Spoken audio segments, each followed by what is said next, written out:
এই ভিডিঅ'টো আজি বা কালিৰ নহয় দেই। এই ভিডিঅ'টো হৈছে প্ৰায় ৩-৪ দিনমানৰ আগৰ আৰু সিদিনা ৰাতি আমি ডিচাইড কৰিলোঁ যে আজি আমি ভাত নাখাওঁ, কিবা এটা স্পেচিয়েল খোৱা যাওক। আৰু সদায় ভাত খাই খাই ব'ৰ লাগি যায় দিয়কচোন। মোৰ লগত এনেকুৱা প্ৰায়ে হয়।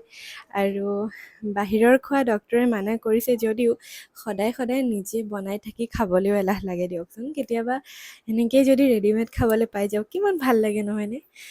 আৰু এগৰাকী হাউচৱাইফ হিচাপে যেতিয়া এনেকৈ ৰেডিমেড খাবলৈ পোৱা যায় ইয়াতছে বেছি সৌভাগ্যৰ কথা আৰু একোৱেই নহয় নহয়নে? বাকী আপোনালোকক কওঁ, মই ৰ'লছ অৰ্ডাৰ কৰিছিলোঁ ৰ'লছ মেনিয়াৰ পৰা।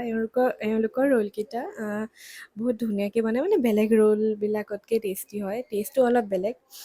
আৰু এয়া মই ধুনীয়াকৈ পেকিং খুলি ছাৰ্ভ কৰি ল'লোঁ। বাকী অৰ্ডাৰ কৰিছিলোঁ এটা এগ ৰোল আৰু 2টা চিকেন ৰোল। বাকী বহুত টেষ্টি আছিলে, 50% অফাৰ চলি আছিলে আৰু বহুত ভাল লাগিলে খাই। এনেকৈ কেতিয়াবা বাহিৰত খাব মন যায় কিন্তু বাহিৰত যাব মন নাযায়, তাতেই মানে বেষ্ট অপশ্যন অৰ্ডাৰ কৰিব পাৰি যে ঘৰত বহি সেইটোৱে বেষ্ট আৰু। বাকী চেনেলটো ছাবস্ক্ৰাইব কৰি দিব আৰু ভিডিঅ'টো ভাল লাগিলে লাইক কৰি দিব। বাই।